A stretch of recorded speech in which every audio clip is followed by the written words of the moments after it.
This podcast contains strong language and examples of real-life scenarios that some may find disturbing. It is intended for mature audiences. Listener discretion is advised.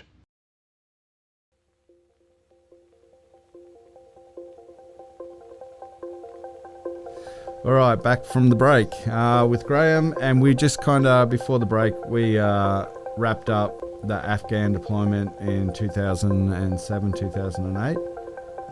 Some great stuff going on there, and some not so great stuff going on there, but that's the reality of war, and Graham's just telling it plain and simple,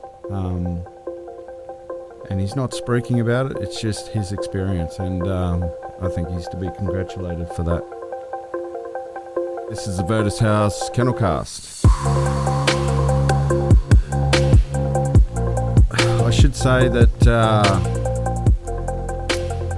if this is a bit confronting for you, obviously we are going to probably cover a little more of this kind of conversation, so maybe turn it off. I can't believe I'm telling my my listeners to turn it off, but if it's distressing for you, then maybe this isn't the podcast to be listening to. But and ring a mate. Yeah. All right, so we've done 07, 08 with the regular army. When is your next deployment, Graham? My next deployment is January 2010 to, I think it was about July 2010. So January to July 2010. That was with SOTG, Special Operations Task Group. And I think it was rotation 12. Okay. I think it was rotation. I always get confused with the numbers. I think it was rotation 12. And I was attached to SASR. Yep. I did do other jobs before SASR got in theatre. I did a couple of jobs with the two commando guys that was there. Okay. And then when SASR left, I did a couple of jobs after they left with two commando. Yeah, right. Because that's what we used to do. Because they've got such a big footprint on the ground, a lot bigger than SASR. Yep. They've got a company on the ground, whereas SASR only had a troop. Yep. So just so everyone knows, think of it like a scalpel and a hammer. Yeah. So when they needed dogs, when the SAS wasn't there, I'd swap over to them. Yeah, but they worked completely different. Yeah, okay. It was like working with SASR is a lot different because you got a lot more. Well, I won't say you don't have a lot more time on target. But you've got a lot more. I had a lot more freedom to search. Okay. With SASR, whereas with the commandos, because they move all the time. They're moving all the time, and all the time they're moving. So I'm playing as a dog handler and as high risk searchers. You're playing catch up all the time. Right. So you can't really search anything really to the extent that I did with SASR. Okay. SASR you could search the shit out of something. Yep. Whereas it was like quit the moving again. So that's the way it was with two commando. Okay, and in 2010, are we vehicle borne or are we targeting choppers by then? We did both. Okay. But mainly choppers. Right. We did mainly choppers by then. So by that time I'm part of what they call a Special Operations Engineer Regiment. Okay. Oh, actually no, I'm part of, it was still Incident Response Regiment. Yeah, they didn't switch over until 2012. Yeah. So I'm still part of IRR. So I went from the regular army to a Special Operations Command unit, which was IRR. So that was working with two commando and SASR as well. How'd you find that? That was different. Yeah. Really different. It's completely different culture. Okay. Like you've got to get used to, like, you don't call sirs sir. Yeah. You call them by the first names. Yeah. Or the nicknames. It was bizarre. Yeah. And everybody it wasn't regimental. It was like, well, you're expected to do it. Yeah. But nobody's going to shout at you. So they want your integrity for you to do it. You're treated like an adult. Yeah. Whereas in the most of the army, you're treated like a 17-year-old kid who needs to be told stuff to do, else he's going to sit in his bed and do what 17-year-old people do in bed. Yeah. Hey, if anyone knows me, they know that was one of the things that railed me the most about defence was being with Special Forces, getting treated like an adult. Yeah. And then going back to regular military and getting treated like a child. Yeah. And that's what happens. So going from regular army to that, it is a bit of a culture shock. It took me about 5 months to get used to it. Right. Because and the physical standards as well. I mean, I was always pretty fit. Yeah. I was I was the oldest in the dog stream. Okay. By that time, I was about 43. Yeah, right. I was about 43 by the time I went to IRR. And my first deployment, I was about 43, 44. Yeah. About 44. And you're keeping up with some young whippersnappers. Yeah. Sure. So, but like always, I worked my ass off, try and keep fit. Yep. You got to pass certain standards. You got to pass as in IRR, you got to pass the commando fitness assessment every 6 months. Okay. So we had to do that, and not only keeping fit and doing all the other courses you got to do, as in weapons courses, different, because they all use different weapons. Yep. Using different weapons. So you're all going on weapons courses. This is before you go away. Yeah. So you work your ass off. You was there till 10 o'clock at night. Yep. You know, most of the time, I got 1 day off a week because you was working your ring gear out. So you're keeping fit. You're doing all these courses. You're trying to work your dog. What about the dog front? So you're kind of working regular military, or army, or whatever you want to call it, and now all of a sudden the tempo has changed. You're with an SF unit. Yeah. Does that change the way you train your dog? There is certain things that you needed to get them used to, like choppers and actually doing breaching charges and stuff like that. Yeah, okay. You'd have to get your dogs, mate. Dogs don't like loud noises. They do not. No. Not that loud anyway. Not that loud anyway. So get them used to breaching charges and heavy weapons and stuff like that. It takes a time to do that. Yeah. And it takes a lot of exposure to do that.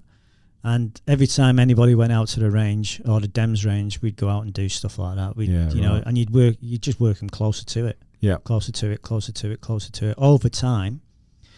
And then, they just get used to it. Yeah. I mean, it got to the point when by the time I finished my third tour, every time Digger saw a chopper, even happened when he was retired, we sat at home in the Sunshine Coast and the chopper would fly over, he'd get all excited because he thinks he's going somewhere. They do end up loving it, eh? Yeah, it's amazing, mate, But yeah, so working with an SF unit, it is completely different. Yeah. Completely different. And I loved it.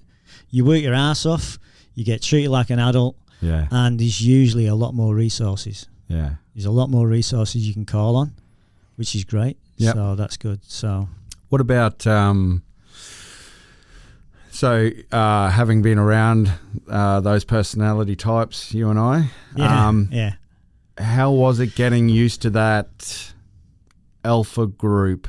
Oh, yeah, it does take some getting used to. Yeah. But there is, I found after working with him for a while, I mean, it is a culture shock when you first work with him because they won't even talk to you. Yeah. Most of them won't even talk to you. Got to prove yourself. You've got to prove yourself. And that happened every single time I ever worked away with him. I worked away with different troops and different squadrons. Yeah. And you had to prove yourself to each squadron and each troop. And if you didn't, you binned. Yeah, right. I mean, it's bizarre. But it had to be that way, didn't it? Because operation, there was a lot at stake, wasn't there? Yeah, I mean that's it. I mean what the SF do? They go and they target people. So there's a certain person in there that needs to be taken care of, and this person could have a bodyguard, several bodyguards. Yeah. And they need, or their places could be booby trapped. And they need that type of alpha male competitive person to go in there and kick a door in and run in a room, Yeah. So but it's definitely different working with him. Yeah. But I found once you prove yourself and once you work with them, top blokes. Yeah. There was a couple of dickheads, but you'd always get that. It doesn't matter where you go, you're going to get that. You always get that. But most, I'd say, out of all my time working with them, there's probably, I'd say, out of 3 troops, I'd say there's probably about 4 blokes that was just douchebags. Yeah, that's low. Yeah. But I mean, usually, I mean, you know, there was 2 on my first trip. Okay. That was bizarre. On the 10 trip or the on the 10, 2010. Okay. Yep. There was 2 there, and there was none on my second trip in 2012. They was pretty good. All of them was pretty good. Yeah, they was great. Great bunch of blokes, by the way. If you're listening, you're a great bunch of blokes. Don't come after him. Yeah, don't come after him. No, I mean it. I mean it. And 2013, there was a bit. It wasn't the most pleasant trip. Yeah, you and I, we'll get into that. That was we were on the SOTG together. That's how we kind of met. Yeah. And we'll get onto that. We don't want to go too far ahead of ourselves here. So back to 2010. Yeah. So you're prepping. Yeah. So we total culture shock. Oh, without a doubt. We went to. So you do as a dog handler, engineer dog handler with the SF dudes. You go off and we do our own mission rehearsal exercises. Yep. So we'll go off and do our own training with our high risk search troop. Then after we've been signed off by the army by that to say we're up to standard. Mm-hmm. So we'll go off to Woomera and do all that sort of stuff out there. So then after that we go back to the unit, and then I went out to Campbell Barracks in Perth. Yep. At Swanbourne there. At Swanbourne. Yep. And that was a real culture shock. Yeah, I'll bet. Because we walked in there and there was 5 of us. There's only 5 of us. Mm-hmm. And we drove in a car, and you do all your admin you got to do. Then we went to the lines. We got in the lines, which is basically where people live. Yep. Went in there, and it's right next to the one of the squadron hangars. Yep. So we sat there, and this bloke comes out, and he goes, "You're the engineers." And there was 3 of us who was sergeants then. Yep. And my EOD tech, who was technically the leader of the team, goes, "Yeah, we're the engineers." He goes, "Right, who's your dog handler?" And he goes, "This fella." He goes, "Are you such and such?" And I went, "No." He went, "Are you fucking sure?" I went, "Yeah, of course I'm sure."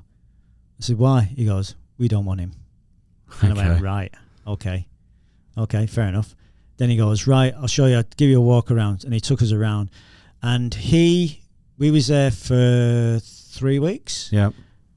No, 4 weeks. And out of them 4 weeks, he was a dickhead to us most of the time. Right. But because he was trying to get the best out of us. Sure. You know what I mean? I can understand. And then the end of the 3rd week, he was great. Right. You know, once he'd figured out that you can do this, you can do that, you can do this. You're competent. You're all competent. You're good at your job. You can do that. Yep.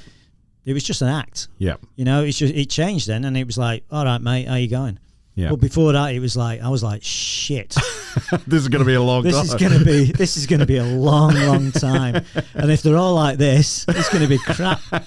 But yeah, I mean, yeah, once like you say, mate, once you can prove that you can do your job and you can do it well. Yeah. Not that you can just do your job, but you can do it well. Yeah. You got to be able to do it really well. Then they're good with you. Yeah. You know, and I remember going out. We took us for a run. We got told, right. Yeah, they go. Oh, fuck. Hey, mate, I was expecting, I thought, Jesus, we're going to get pasted. You know, SASR, you know, fit as hell. So we're there, we're going, right, there's a troop run in the morning. Oh, no. Here we go. I'm 40 odd. And fuck me. What am I going to do here? But I was good at running, so I was all right. Yeah. But, yeah, they give us a flogging. Yeah. But it could have been worse. Could have been a lot worse. Yeah, I was expecting, like at the end of it, I was thinking, I was tired, but I was thinking, I thought, when they say, "Oh, this is it, right on, fellas, we finished," I thought, yeah, of course you have. Yeah. It's going to be, we're going around a corner, and there's going to be a truck there. There's going to be a truck there we're going to have to push for 5 miles or something like that. But then that was it. But yeah, it was, it was good. I really enjoyed it. I mean, I must admit, I really enjoyed it. The Good. first 3 weeks when old mate was treating us like crap, Yeah. but that was for a purpose. Yes. You know, and once you realise that, Yeah. it was good. I enjoyed it. It was great. Yeah. And awesome. you're working with the elite of Australian Army. How good. Can't get any better than that, man. You can't. You can't get You any better than can't. that. I will always say that. I say Yep. I was privileged Yeah. enough Yep. to spend time with them. Yep. And I mean that Yeah. wholeheartedly. Same here. Yeah. Same here. I'll tell you, I did the first job that we did when we was in country. They only took usually they only take because it was a chopper job. Mm-hmm. So we was working with the 101st Airborne. So we used to get 5 choppers. So we was on one of the engineers and the partner forces on one chopper, and the medic and a couple of other blokes. Yeah. So I'm sitting on this chopper, and you can't hear a bloody thing. You know, it's got all the doors open, and this Black Hawk, and they're about to take off. And I'm thinking, wow. I was thinking, how lucky am I to be sitting in a chopper, going out on an operational job with the SAS, and I'm just a shitty old dog handler. And I was doing you had Apocalypse Now playing in the background. Serious, mate. I was doing it, and I was screaming it, and my EOD tech over like is facing me. He couldn't hear me, and he's going, "What? And I'm just singing my head off. And I was thinking, how lucky! And we're just taking off and flying down the strip at TK and then off up into the hills. Yeah. I thought, man, this is what you join the army for. Exciting. This is what you do. Do what all the shit and all the crap you put up with, all the crappy exercises, and all the time you put in with your dog to, make him the best he can be. Yeah. And then you get there and you do, you're out on a job with SASR. Yeah, good. And the first job we went out on, found something. Oh, really? Yep, first job. You and Digger? Yep. Yeah. Yeah, we was finding, we went to do this job, find this bloke. Yep. So it was really weird, eh? We're circling round, and he turned around and said, "This guy is wearing a white man dress." The white. I do. They used to call them man dresses. I do. This guy's got one leg. You couldn't miss him. He's like the third nut on a greyhound. This guy will be wearing a white man dress, which he always wore. Wearing a white man dress, and he's got one and a half legs, so he'll have a crutch. So we're flying around there. You look down, here's his knobhead, hopping away at 1,000,000 miles an hour, and somebody starts pointing down, and we go, right, and we all land. So we all land there, and the lads go off and doing your thing. Yeah. The lads go off and do their thing, and they go, right, search that house there. And it was his house. So right, so we started searching it. Didn't find anything inside the house. Then goes in the garden. So they have big walls around these houses. They're called koalas, these houses. Okay. So they have big 12-foot brick mud walls, and usually they'll have a big wall around the garden as well. So we finished searching in the house, didn't find anything. So we went to the garden, sent my dog in first, and he went up all around the base of the walls, and he comes back to me, and just before he comes back to me, he stops, starts indicating, and then stops and looks at me. And I went to Jamie, the OD tech. I went, mate, I'll look in there. There's something in there. And he went, right, oh. So I'm carry on searching. He goes, oh, here it is. Yeah. I said, what? He goes, yeah, look, found it. And it was his pistol.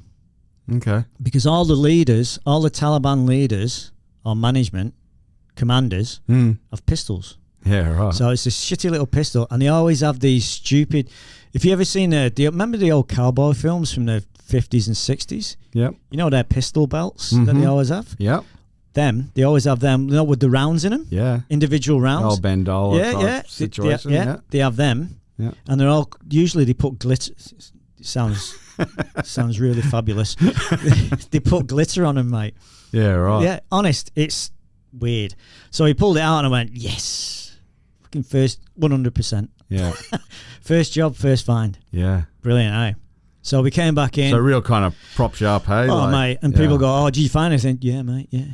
Did, yeah. It's played it cool. Might have fun, yeah. Only this, mate. Just found this. So that was my first job. It was brilliant. Awesome. It was fantastic, eh? Yeah. But I mean, and we didn't actually have rostered days off. Like some of the rotations we'd do 4 and 1, so you'd have 4 days working and 1 day off, but that'd very rarely happen. Yeah, you know, and depending on which troop you was with. But with that troop I was with 2 Squadron that year, we didn't have anything. Okay. It was like if these choppers were going out. Yeah, right. And basically we used to do that. So you'd come in and then start training. So you come in off a live job, dump your gear, wash your face, wash all the camp cream off your face, and then grab your dog and back out on the range and start training again. How lucky are you got to work with the squadron that doesn't exist. Yep. Yeah. They was good blokes. Yeah. They was really good blokes. I mean, people used to say that, you know, they've got a bit of a reputation. Mm-hmm. What I found is, like I said before, prove yourself. Yep. And make sure you can do your job. Once you do that, there is all good blokes. That's all you can ask for, isn't it? That's all you can ask for, mate. Yeah. Yeah, it was good, eh? But yeah, it's a shame they don't exist anymore, because I just think I know I'm going to say it now, it's all political shit. Yeah, definitely. It's just crap. Definitely. It's just We might crap. touch on that at the end. Yeah. Anyway, we'll just talk about dogs. And Yeah. So he worked really well, and the dogs that they had, the combat assault dogs that they had, they was old school ones. Yes. Yeah. So there wasn't the really friendly ones. The evolution hadn't really taken place then, so they were a bit land sharkish. Yeah.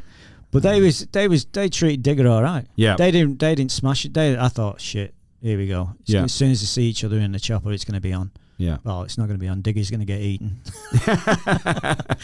Because, but they was good. Yeah. Well, they did. Obviously, the combat assault dogs had to work together a lot, so they were quite dog neutral. Yeah. Yeah.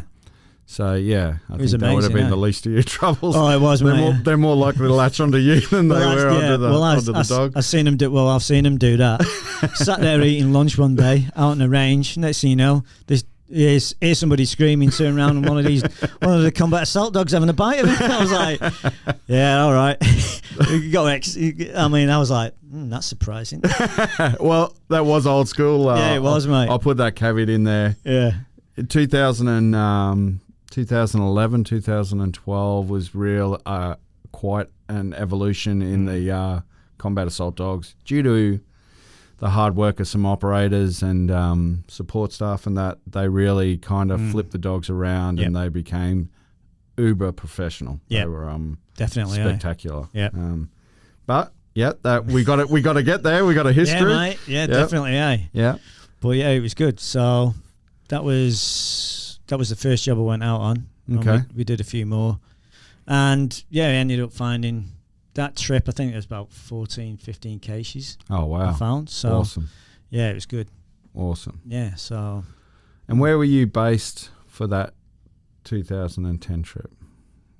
Was that in TK? Yeah, TK, mate. Yeah. TK, Camp Russell. Yeah. Yeah, Camp Russell in TK. So that's beside the big main base? Yeah. It's inside the big main base. Yeah. So, it was, we'd look over the wall and look at the poor other people. See how the plebs lived. Yeah. I wasn't going to say plebs, but see the plebs. Yeah, us being engineers as well, we built ourselves a nice deck and I bet you and everything did. like that. So, it was quite entertaining, mate. Yeah, it was good. Anything else from that trip that stands out? Oh, mate, there's loads. Loads. Yeah. We went to a place called Gizab, which was 90 k's north of TK. Yep. And basically, we went in there, and we wasn't even supposed to be going. It was just a off the cuff thing. We was stood up for another job, and that job sort of failed. That job went down. Like didn't pop up again. Okay. And then about 12 o'clock. We got the old all these people in Gizab, which it's a decent sized town. It's a town of about 10,000 people. Okay. And nobody had been there. Nobody had got in there because you couldn't drive in there because it was the only way you could get in was through these massive big valleys. Yeah, right. And they tried. The Aussies had tried to get in, and the Yanks had tried to get in, and they'd been smashed every time they tried because they had to drive through these valleys. So there was a small portion of the population that didn't want the Taliban in there. Mm-hmm. So they basically, we called them the Gizab good guys. And the Gizab good guys had got themselves some arms and shot some Taliban. Oh, okay. And then rang our guys up and going, can you come in and help us out, because we've just shot all these blokes and we want you to come in and give us a lift. Yeah, right. So we went in there, and I came in on a second lift. So the first lift went in, and apparently they landed about 300 metres short of where they should have landed. So obviously the Taliban seen them coming in and brassed them up as they was coming in. Yeah, right. And there was a couple, I think there was one lad, didn't get shot in the leg, but he got shot through the cams. Yeah, okay. Like, went through his clothing. Close, like the back close of his, enough. Yeah, the back of his knee, the baggy bit at the back of your knee. Bloody his hell. clothes, it went straight up round, went straight through there. So yeah, he was doing swastikas across the dash, Yeah. into this compound, and then I came in and they were still getting contacted from the green zone, so they brought in some fast air and dropped some bombs and did some gun runs and cleaned it all up. And then I came in about 2 hours after we brought in a load of supplies and ammunition and stuff, and I got dropped off. So there was only 2 engineers out, so that was me and Jamie, the EOD tech. Okay. And the full troop from SASR. Yep. And yeah, we was I think we stayed there for about a week. We stayed there about a week, eh? Okay. And after that, I think the day after I got there, they brought in, I think, a platoon of commandos. Yeah, okay. So they came as well. So, and then we was just doing jobs out of that compound. Right.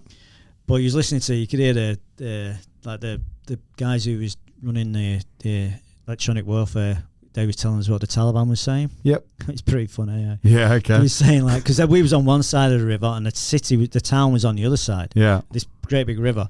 So these Gizab good guys had shot all the blokes on this side. And there was only a few of them left. Yeah. So they're phoning the guys on the city side, going, can you come over and give us a hand? And I'm going, piss off, you're on your own. They go, oh, Paul, come on, give us a look. And they're going, nah, you're on your own, mate. So yeah, so we spent a few days. They spent a few days doing ops on this side of the river. Yep. And then Anzac Day 2010, we did a patrol across the river into the city, into the town, Mm-hmm. and then we did there's a big massive shura there, so they brought all the local head chiefs in and all the rest of it, and a lot of head sheds from SOTG come in, all the bosses. Okay. And met with all the local chiefs and sorted it all out. Hearts and minds. Oh mate, it was good. But the thing was, when we came across the river, and then we had to stage out this. There was a big white compound. It was huge. It was an old hospital. It was enormous. Okay. And there was like, I don't know, a couple of thousand people, like all around the fence. And there's 25 of us inside it. And I'm going, fuck. I hope they're all friendly. Because we've had it. We haven't got enough rounds for this. Yeah. You know, and luckily enough there was. It was great, yeah. eh? So, yeah, hearts and minds, you know, giving toffees to kids and stuff like that. Brilliant. So that stood out to me. Okay. That was a real standout Awesome. job. Yeah. And there was a couple of other jobs. There was an offensive called Shawali Kot. Yep. So we did the Shawali Kot Another famous one. offensive there. Yep. So I was involved in all the jobs that then. So the only job I didn't go on, which I nearly got my ass on, but not quite. I got to the ready room, but I didn't get out of it. Yeah. Was when RS won his VC. So the one. Okay. Yeah, so we got that was another one that it was going to be a nothing job. Yep. That was going to be a nothing job. They turned around and says, "Oh, there's a bit of a shura going on. We're not quite sure how many people are there." That was briefing at 6 o'clock in the morning. Because that's what we used to do, is you go get a brief at 6, and then if any jobs come up, you get quick orders, and then you jump on the choppers and go. Okay. So we got briefing in the morning. Yeah, there could be a shore, there could be one or two there. We might go into there if we get stood up. We get decent in, we'll go in. And then about 11 o'clock, it was everybody in the room. Everybody's going. So I went, oh, cool. So I grabbed my dog, went running in the ready room, got all my bongos on, Yep. run out, and he went, "You're not going." I went, "Oh." He went, "No, you're not going." I said, "Why not?" He said, "Oh, we don't really need dogs." Yeah. And he took the dogs off the operators as well. Yeah, right. So it's just going to be a shooting match. Yeah. He said, "We're just going in there and we're just going to shoot." Yep. He said, "It's going to be they've got decent int. There's going to be at least 10 medium value targets in there." Yeah, right. And they're going to have, each of them is going to have a bodyguard, you know. Yeah. So it's all hot. So it's all hot, Yeah. and it's all going to it's just going to be fighting. Yep. And I don't think they finished till about 9 o'clock that night. Holy hell. Yeah. So they was Epic. fighting all the time, mate. Yeah. Epic. Yeah. And then the day after, it was all, you know, high fives. High And five. fucking, Mate. yeah. Which is fair enough, mate. I didn't get there till the end of 2011. I was still hearing about it like it happened yesterday. Mate, so yeah, it was pretty good. I mean, like I said, it was good to be, you know, involved in, well, not involved, but part of in the base when that happened. I get it. But yeah, I was a smid, you know, bee's dick away from getting on the job. Yeah, And I yeah. thought, I only missed out on 2 jobs that year. Yeah, right. That was one of them, and the other one was one into the town. Yeah, okay. I didn't get on, but there was no need for the dog there neither. Yeah. But apart from that, it was brilliant. Whoa, Mate, we had that's loads. big. Mate, we had some. Yeah, I'd say Gizab and that one, and then a couple of jobs in Shawalikot that was really interesting. Yeah.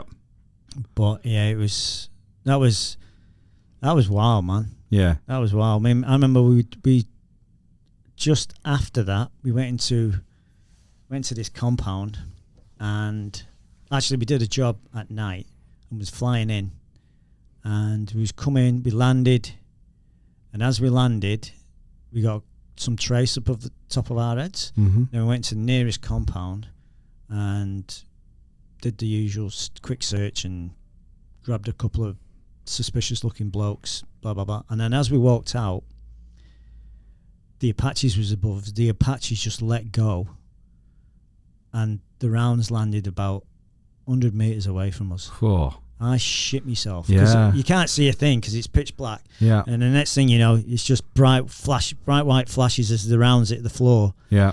And what it was, we went back the next morning and did a battle damage assessment. It was 3 blokes sneaking up on us in a creek line. Oh, wow. We didn't see, but the Apaches on thermal saw them. Smashed the crap out of them. But yeah, it was... Yeah, we went back and had a look at what was left of him, and yeah. Yeah. You could put it in a Woolworths bag. Thank you, the US. Thanks, the 101st. Yeah, Thanks, yeah. fellas. I think they was called Gunslinger. Yeah, Then their call okay. sign was Gunslinger. Yeah, right.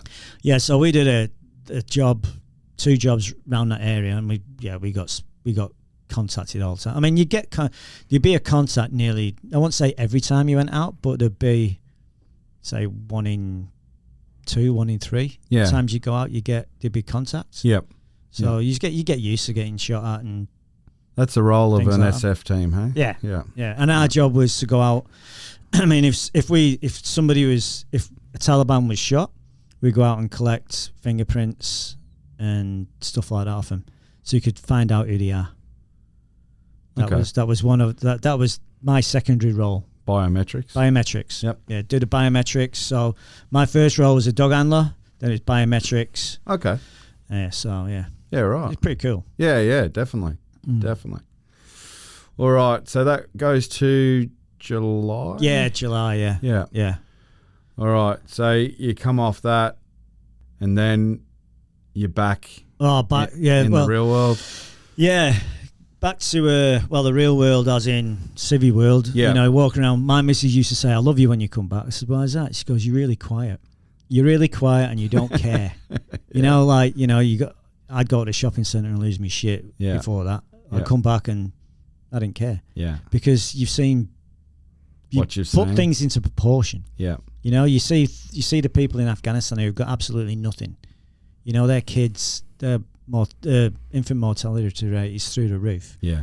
You know, you get all these kids and half of them, and most of them are not going to make 10. Yeah. You know, you sort of thing like that, sort of sobers you up, and you get really appreciative of what you've got. You know, and that's what I did. That's on the civvy level. Yeah. On a professional level, then it's back to domestic counter-terrorism with two commando. Okay. So basically, we come straight off Afghanistan. You'd have about 3 weeks leave, and then you go out, start doing So tag east. Tag East. Yeah. Okay. So then you come out and then you do about 3 or 4 weeks training for Tag East. Yep. And then you get certified, and then you're on Tag East. So whole new bunch of guys. Whole new bunch of guys. You got to prove yourself to all again. Yeah. All again, and you got to learn all their little ways of working and Yep. different things like completely different things because you're doing domestic counter-terrorism, so it's all different. Yep. Different than what you do in Afghanistan, completely different. Yeah. And yeah, I think one of the scariest. I've been shot at a lot, and you know I've had explosions go off right near me. But the scariest thing I've ever done is climb up the side of a ship when it's like gale force 3. Yeah. And just before I went up it, we had a bloke fall off into the water. This is 5 nautical miles off Newcastle. Ugh. And I went, I'm never doing that again. That seriously, mate, that is the scariest thing I've ever done. Yeah. And that's 2 Commando. I was like, nah, that is poo. Yeah. You can have that, fellas. Yeah. But yeah, so yeah, you do domestic counter-terrorism, so it's completely different things again. So when you're doing things like you have to search like ships, so it's holds, great big holds, engine rooms, so it's climbing up and down the engine room ladders with your dog, things like that. It's completely different. It's amazing there, hey? Yeah. So you do that, and then we finish that. I got a heads up. You're going on the next trip to Afghanistan. So so that's 2012. 2012. Yeah. So then, I did a promotion course in between that as well. Mad if you don't. Yeah, mad if you don't. Love it. Marching up and down. Marching up Screaming and down. at people. Yes, marching up and down. Not a lot of bollocks. But so in between that, you got to squeeze all that together. Yeah, so that's important. You've got to do your regular military, get your promotions, do your courses. And it's still time away from the missus. Yep. So you just come back from Afghanistan. You spent 7 or 8 months in Afghanistan. You come back. You have 3 weeks with her. You do training with Tag East. Yep. So you're doing late nights, early mornings. And then they go, oh, by the way, we need you to go on a promotion course. So you go on a promotion course for 3 months down in Melbourne. Yep. You come back from that. You have to start training your dog again. Straight back because then into they go, right, you go to Afghanistan. Yep. You got to do lead-up training for that. And then you got to do lead-up training in Perth. And then you go. Good times? Mate, I loved it. Yeah. No, I loved it. It was. I did. It's really good because you're busy all the time and you're doing what you love doing. Yeah. I'll always say that. Like I praise to my wife. Oh, and definitely. Kids, Definitely. Because we weren't there, but yeah, I wouldn't change a thing. Oh no, it was just the best thing ever. Oh so, mate, it is. It is. Yeah. And like you say about your missus, I think that. I think military wives, they're definitely a breed apart than everybody else. Definitely. You know, they're so understanding, and you know they take a lot of shit. Yeah, they have to deal with a lot of stuff, and it's I'd take me out to my missus. If you're ever listening, I quite like you. Yeah. I mean, putting up with you at the best of times. Thanks, mate. All right, let's move on. So. You've done your pre-deployment 2012. Yep. Yeah, so we did. Went over to Perth again. Yep. Same thing again. Got to prove yourself again. And like I said, each time you do it, it's different with different people. And it's like they don't talk to each other. I don't know if they do. I'd say they probably, I don't know. It is funny, hey? They all do the same job. Each squadron is very different. Yeah. Different. So, and you have different personalities. This troop, they pretty much, I'd say as soon as you started working with them, they'd talk to you. They was good. Yeah, right. Like, they was really friendly and everything else. It was completely different to two squadron. 2 squadron. So we're talking 3 squadron now? 3 squadron, yeah. Okay. Yeah. Yep. They was unbelievable. They was really, really friendly. Yeah. You know, they come up, oh, you're the engineer, lads. Yeah, blah, blah, blah, blah, blah. Yeah. So, yeah, it was good. Awesome, mate. Awesome. And just on a side note, they had some cracking CADs, by the way. They did. Yeah. 2 belters. Yeah. And 2 great handlers. Yeah. Two great handlers as well. Fantastic, great definitely. blokes. Yeah. That makes a difference. Yep. You know, when Yeah. it's It's Awesome. good. It's good, mate. All right. Afghanistan. 2012. So what are we talking time-wise? That was January. Again, was January till August. I did August that time. Okay. So I did a few jobs again with the guys. That was SAS guys. That was there before 3 Squadron turned up. Yep. And then I did a few jobs with 2 Commando after it. And Okay. I actually did a couple during. Okay. Yeah, only 2, but yeah. We just say that because normally when you're attached, when POM's attached to SASR, they don't intermingle too much with the other with 2 Commando, and vice versa if you're attached to either. Yeah.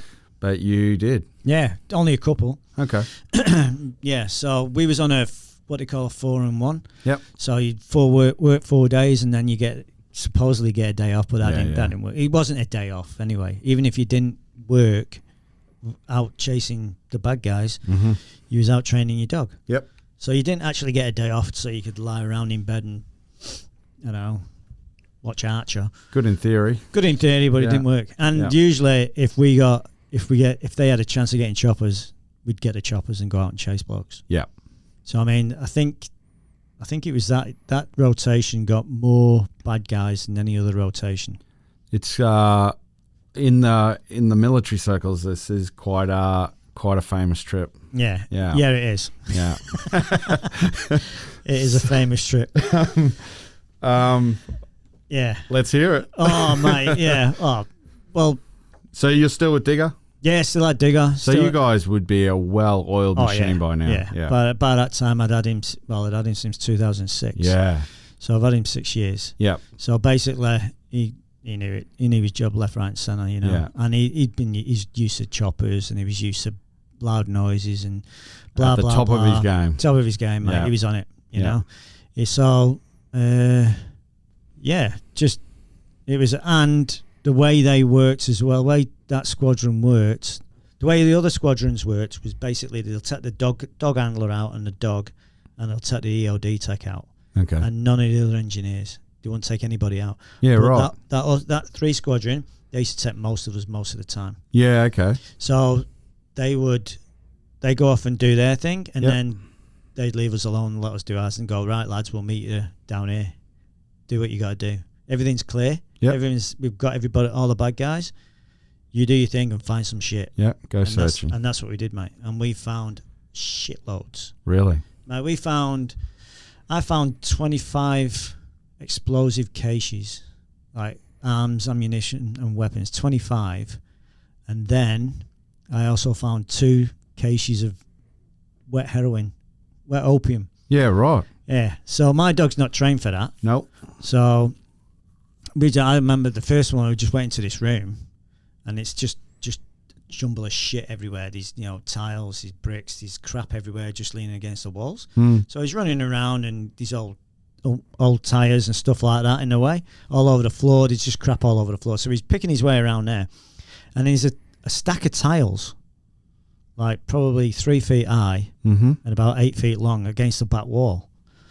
And he runs past it, and he comes back again, and he runs past it again and comes back again. And I went, something there. Yeah. So I went up, started pulling all these tiles away, which is a no-no. Yeah, I was just about to ask that.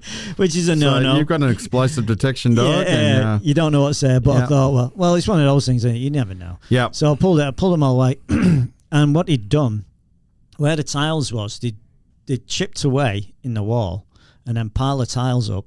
But behind the tiles, in the wall, was all this wet opium, and it's in see-through bags. Yep. And it was in 5 kilo bags each, and there was 35 kilos there. Bloody hell. So, and they reckon it takes 7 kilos of wet opium to make a kilo of pure heroin. Right. Like pure heroin. Yeah. So I was like, and they told us, because at one time we never used to bother about it. Okay. We'd just leave it. Yeah. Because it's, it's the farmers, it's their money, they make it. Yeah. Then the powers that be turned around and said, no, we're going to take it, we're going to get rid of it.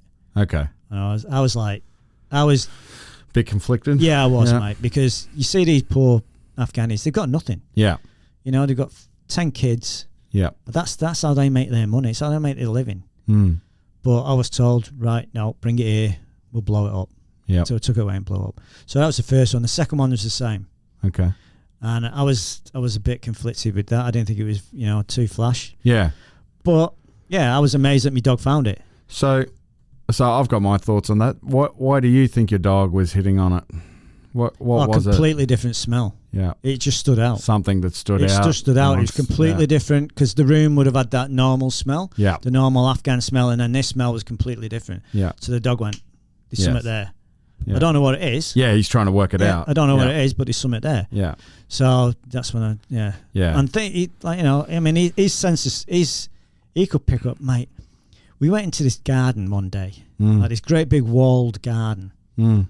So this wall was about more than 12 feet high. But at the bottom, it was all like eroded and had big chunks missing out of it and, pebbles and all that inside there. So I sent him in and he run up one wall and then massive indication. So, fuck yeah. This is brilliant. Went up there, couldn't find a thing. So I got my arm in there and I'm digging with me a bayonet. So I'm digging in with this bayonet, which you shouldn't do. Yeah. By the way, viewers. Caveat, yeah. Don't jab the bomb with a steel thing. How are you still here? Yeah. I don't know. I just get excited, mate. So I'm chipping away at this wall. Next thing, and I go like that, put my arm in, and he's one round. Bloody hell. One rifle round. And I went, how good is his nose, little though? prick. Yeah. So I'm like that. Oh, mate, fucking hell. I'm like, so all these walls, it's about to collapse on me. And then one of the operators comes up behind me, and this bloke was a fucking legend. Yeah. Comes up behind me, and there's a little up to me right was this other wall, and about halfway up, there's like a little gap in the wall, like a little hole in the wall. And it's probably about 6 inches deep. And I looked at it and I thought, oh, he's now in there. Anyway, he walks up and he goes, what's this? Puts his torch up and then puts his hand in, pulls out this thing. And it was a big plastic, just a load of plastic, like wrapped up. Something was wrapped up in plastic. I went, oh, I don't know, let's have a look. So I opened it up and it's what they call an RFT2. Now, an RFT2 is a trigger device to set off IEDs. Yeah, right. That was amazing. I mean, if they hadn't have found that round, we wouldn't have found that. Yeah. And that can set off 3 separate IEDs. So he stopped that. He stopped 3 IEDs going off by finding that. How good. But if Digger hadn't have found that round, look for that round, he wouldn't have come over to me and gone, what's that? Yeah, the chain reaction. Yeah. How good, mate. Mate, that's just bizarre, isn't it? That's the stuff that doesn't get ticked off. Like, obviously, you got your fines, your big hides and all that you tick off. But that little stuff there. Little things. Yeah. Little things like that, mate. Yeah. You just go, wow. Awesome. Yeah. But, I mean, there's a million different... On that rotation, there's loads of stuff. We found, like I said, 25 hides. We found there was one I was really pleased at. We went in this massive compound and this garden was enormous. It was about 2-3 football pitches big. It was huge. And it was that dodgy we couldn't go through the front door. So we had to blow an hole in the wall. Yeah, and right. Blew this massive hole in the wall and all the troop went through that. Yeah. And then I was searching the big main area. So I'd search around the walls first and then that's how we used to do it. Search around the walls first and then fill in the gaps. Yep. Cast the dog across the open space. Any what they call winthrop points, anything that's really visible, like a tree or something like that, we'll search around that first as well. So anyway, searching around the wall, next thing you know, stop. I went, what the fuck? There's nothing there. It's just mud. What is it? Anyway, so I pulled him away. I said, get out of it. So I pulled him away, get my little metal detector out, put it over the ground, start screaming. So get me trusty metallic bayonet out again and start hacking at the floor. So I'm hacking at the floor like this. I know, I'm a dickhead. Yeah. So I'm hacking at the floor like this. Dug out this massive hole. You could put an esky in it. It's that big, right? And down the bottom, probably down about 2 feet.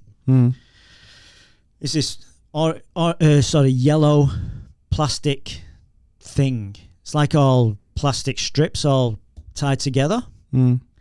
So I pull it out, and what it's got in it was 18 hand grenades. Holy shit. I was made up, mate. I just went, wow, that's fucker's nose is unbelievable. Yeah. 18 hand grenades and 18 fuses still wrapped up. It was all brand new, all wrapped up. How the fuck's he found that? That's awesome. Well, that was brilliant, mate. Yeah. That was a good one. Yeah. There was another one. I was searching his compound. It was late in the day sort of job. And we'd searched the rooms, searched all the rooms in the house, couldn't find anything. And then we searched, I searched 2 stables, and the 2 SAS operators with their dogs, one of them had already been in there, in this stable. I said, you searched there, mate? He goes, yeah, I've searched there. I went, I'll just throw him in. Threw him in, went round. Under all this, he started indicating, pull all this straw away. There's 2 RPGs there. So I grabbed him and went, come out, went, hey mate, you missed these. He wasn't happy. Oh, man. He wasn't happy, mate. Oh, bloody POM. Fucking POM. So we did that, and then we went into there's another garden there. So we went in the garden. So I come across, and then the garden sort of dropped away. So there was sort of like there was a wall, and then sort of like a bank, and then into the garden.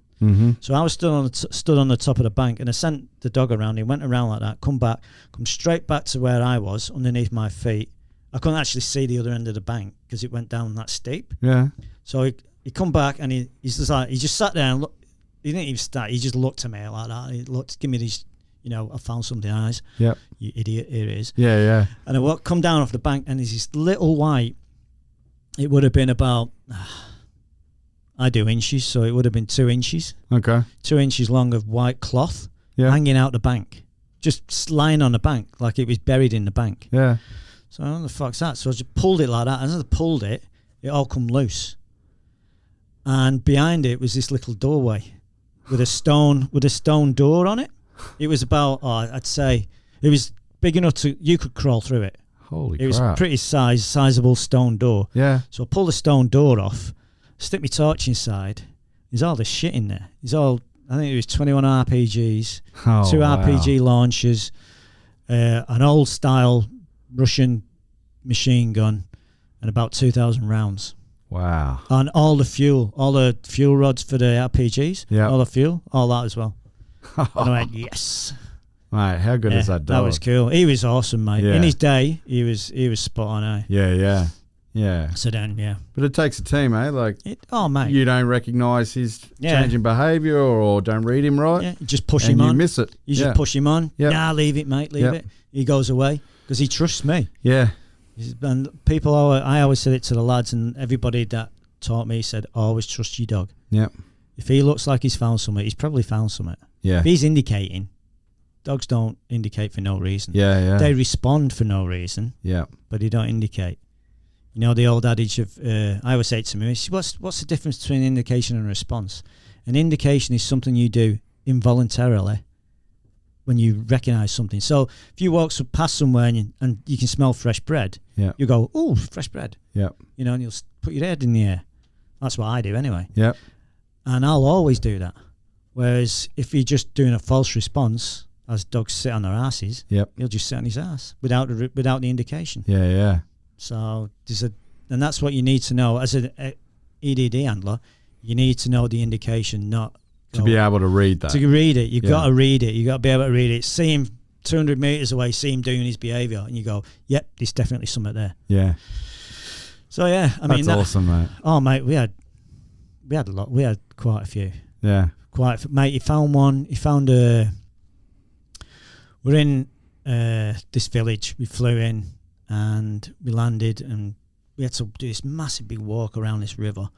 We walked around it, and then this first compound we came to, And I just chucked him in there was a cow shed. And I thought, there's nothing there, it's just going to be a cow shed. Mm-hmm. So I chucked him in this cow shed. He's in the middle of nowhere. Chucked him in this cow shed. He's running around inside it. And he starts running around with his head in the air. So he's air scenting. Mm. And then he's sort of like looking up. And I went, right, there's something in here. So I got my little metal detector out and I put it all over the ceiling, because the ceilings are made out of sticks, all intertwined sticks with mud on the top of them. So it gets it, and in the corner, it goes, Roo! In the corner was one of those pistol belts again. Yeah, right. Pistol belt with a pistol in it.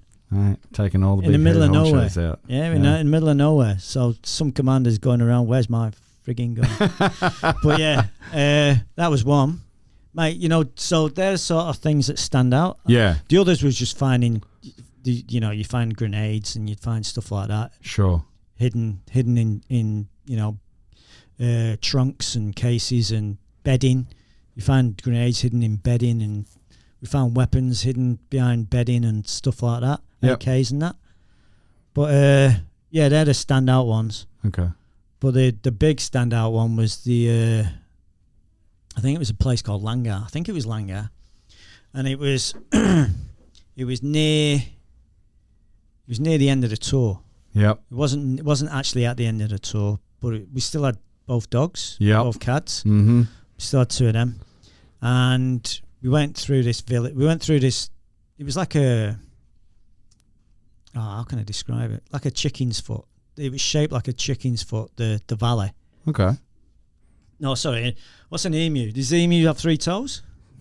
I don't know. So it's like a three toe shape. Okay. Valley. Yep. So we got dropped at one end, and the other 2 engineers with another team of SAS got dropped at another. So we were spread out all over this valley. Yep. All over this valley. So we're searching away. Me and the EOD tech are searching away. Found some real old school Martini Henry rounds. Yep. 1872. Mate, amazing these things. That's cool. Mate, you get hit by one of them, you're going to have a hole, you could put a bucket through it. Yeah, right. They're massive, they're just big chunk of leg. Anyway, we found a load of them, and we just went, yeah, whatever. Yeah. Put some PE on it, blew it up. Yep. We got to shout over the radio. Dogs teams found some, like Dog, he's called one of the engineers. Mm-hmm. Dogs found some AKs, went righto. And then it was like, now he's found some RPGs, righto. Yeah. Now he's found some ammunition, righto. So can you come over, because we've not got enough explosives, and it's getting bigger and bigger, this cache. Yeah. Righto. So anyway, we trundle across this valley. We thought it'd been searched. We thought it'd been cleared. Oh, me and goes across this valley, and we get across the other side, and one of the operators over there, he stood there, and he goes, where have you guys come from? Went, over there, over the blah blah blah. He goes, how'd you get here? I said, we walked. He goes, do you know none of them villages have been cleared? Bloody hell. And we was just walking through villages, like nothing. There was nothing, mate. I think then we had to shoot a couple of dogs, because the dogs came after my dog. Yeah. So we had to cap a couple of dogs. Yeah. But mate, how we got across there? Again, just a reality. Yeah. You can't have them attacking your working dogs. Yeah, and these things, if you want to look up dogs in Afghanistan, don't put in Afghan hound, because you won't get anything that these things look like. Yeah. These things are Kangols. Yeah. Kangols. There's a sub. They're just massive. Yeah, they are like little donkeys. Yeah. These things are huge, like little polar bears. Yeah. And they're bred for fighting. Yeah. I mean, they'll leave people alone, but they'll tear your dog to pieces. Yeah. They're enormous. Yeah. So anyway, we walk across the thing, and this operator goes, how'd you get here? So we walked, blah, blah, blah. And I said, where's such and such a compound? He goes, it's over there about a K away. I said, they been cleared? He goes, yeah. So we walked over to the compounds, and there's 3 compounds there. And we walked into the first one, and the engineers was in there, and they've got all this stuff, like all these AKs, all these rounds. They've got ended up being 140,000 rounds of ammunition. Holy hell. 140,000 rounds of ammunition. Now, the POMs count that as 1 round, 1 kill. Yeah, right. So that's 140,000. But yeah, 140,000 rounds of ammunition. My mate, I went in one compound, went in the other, and you're searching away. And every time you put your metal detector to the floor, it was screaming because they'd buried stuff in the floor. They buried mortar rounds in the floor, and it wasn't like single layer. No. It was layered in 3 layers. Holy hell. There was hundreds of these mortar rounds, and walking around and he's waving his metal detector and he waves it at a wall, and his metal detector goes off like a frog in a sock. So he gets his hammer and he starts hammering this wall, and as he's hammering it, this massive chunk of masonry falls off, and there's a man-sized door halfway up the wall. And he kicks the door in, and behind there was the 140,000 rounds, and there was 425 RPGs. Holy hell. There was a load of RPG launchers, and there was surface-to-air missiles. Wow. And a load of anti-tank missiles as well. So, yeah, we found a load of shit, man. Loads. Oh, man. Mate, oh no. We had to bring in 3. So this was all in the 3 compounds. Yeah. It was all in the 3 compounds. So we all got it and piled it all into one compound. Yep. But as you walk around the other compounds, you could see it was, it was an insurgent compounds, because you looked in the trees, there was binoculars in the trees. Yeah, in the branches. Hidden them in the it was just so, when you looked at it, it was so obvious that it was a bad man's compound. Yeah. So I started searching one of these rooms, and it was like one of the Afghani posh rooms. So it had all the, bells and whistles. And the Taliban, because they don't have pictures of people. Taliban don't have pictures of people. They have pictures of mountains and pictures of cities. Yeah, but none of them have people in them. Okay. Yeah, so it's that. So I'm in this guy's really nice room. I'm searching away there, and I sent my dog away, and he runs up to the top of the room, and he's all cushions. Typical Afghan thing. There's all cushions across one side. Yep. They pile them up, and then they pull them away at night and sleep on them. Yep. And that's where they stack them up to put them away. So there's all these great big cushions and that, and he starts indicating. So walks up there, grabs all his cushions, throw them all over the floor, sent him in again. He starts indicating to this two. There's 2 of them. So so I got them, get my little metal detector, wave it over the top of it. So I'll start singing. So I get my knife, rip them open. And they've got, one's full of batteries. Yeah. Just full of batteries, and there's a couple of rounds in there with it. That's what he's found in that. The other one was this plastic, big plastic bag. There's a plastic bag in there. So I unwrapped the plastic bag. There was one of those pistols. There was a pistol in there with one of those fabulous cowboy John Wayne cowboy belts. Yeah, or glitter and shine. Glitter and, whatever. Yep. Yeah, one of them. Also, there's a load of documents. So there was 4 passports, 2 A4 photos of two head A4 photos of different men. There was a black book and a blue book. So I took photographs of it all and all the rest of it, and took it to the blokes, the powers that be, blah, blah, blah, blah, blah. It turns out that the photographs are the guy we was after. Mm-hmm. They call them objectives. Yep. So this guy we was after, this is the only known photograph of him. I don't know how they knew it was him, but that's it. And the other one was of his brother. The passports was a Pakistani one for him and a Pakistani one for his brother, an Afghan one for him and an Afghan one for his brother. And these two books, one was a code. Well, they're both code books. One was a ledger. So it's a ledger of all the weapons that he had, who he'd give them to, when he'd give them to him, and where they are. Hell. And then the other one was a code book with all the code words in them they use on the radios. Yeah. So, perfect, mate. How good. I know. So we got all that shit. So, that was the end of the day. And we brought in 3 Black Hawks because we didn't have enough explosives to blow all this stuff up. Brought in 3 Black Hawks to blow it all up. And as we bringing them in, we're getting shot at. Yeah, right. Yeah. Like, this is cool. So then they ended up blowing this thing. Oh, it was like a little atomic bomb going off because you had all the RPGs that actually blow up anyway. Yeah. All that plus all the bang that we brought in to blow it, mate. It made this. We just leveled this compound. Yeah, right. Oh, there was nothing left of it. Yeah. But that's what you get for being a bad man. Yeah. Play on the wrong side. Yeah. Yeah. Oh, brilliant, mate. Hey, that was the biggest. Apparently, that was the biggest cache found by Australian forces ever in Afghanistan. Oh wow.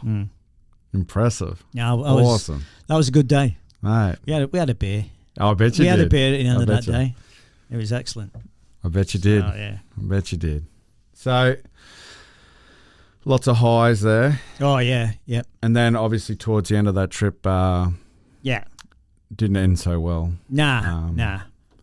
No, we had Devil. Well, first Quake. Yep. We had first Quake killed, and then Devil. Yep. The day before we went home. Yeah.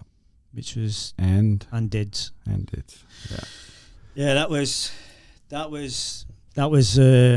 Well, both of them dogs passing away. I mean, I'm obviously a big dog person. Yeah. And Quake made me laugh because he'd come up and push you. Hey, pat me. Yeah. And you'd like his big black head. And you just go, yeah, come here, mate. It was great. Yeah. You know? And it was a bit, I mean, I went to his ramp ceremony. It was very emotional. Yep. Yeah. But we gave him a good send off. Yeah. You know what I mean? We had a good send off for him. Yep. Warriors send off. And he did he did exactly what it says on the packet of what he was trained to do. Yeah. And amazing. I've spoken about this before, that the reality is they're not there for pats. They're there to save lives. Do a job. Yeah. Yep. And Australian lives. Yep. Or Allied lives. Yep. And that's exactly what they did. Yeah. So. I must admit, I was the same with my dog. People go, oh, you know, I said, oh yeah, I'll be gutted if anything happened to him. Yeah. I said, but he's there to keep us alive. Yes. And find stuff to keep everybody else alive. Yeah. And they go, oh, ain't he brave? Well, he's not brave. No. He's trained. Yeah. Dogs. People put emotions. Human emotions on dogs. Yeah. And dogs don't think like that. No, of course not. You know? No, they're doing what they've been trained to do. They're doing what they're trained to do. Yeah. But it was pretty emotional. I remember going up after Devil was killed, and I went up to his handler. I said, "Do you want me to help carry him?" He goes, "No, mate. You need to go out and start doing your job out there." Yeah. Because, you know, we were still getting. You're still in contact, yeah? Oh, it's just after that. Yeah. Just after that, I think we'd finished, but there was still quite a few in the area. Yeah. So he said, "No, you get back out on the line." Yep. I went, right, fair enough. Yeah. So some of the other lads helped carry him in. Yeah. Yeah. But there's been a lot of documented time on that, so we are as gutting as it is, and yeah, we might just move on. Yeah. Fair enough, mate. Yeah. Yeah, I agree. I agree. All right, so that's the end of 2012. We're just gonna POM and I are just gonna have a break. Yep. And then we'll be back with 2013. Yay. In the last episode, Graham talks about his fourth and final deployment to Afghanistan, the disappointment and frustration of the dog capability not being properly utilised during his last deployment, his diagnosis of PTSD, and life after the military.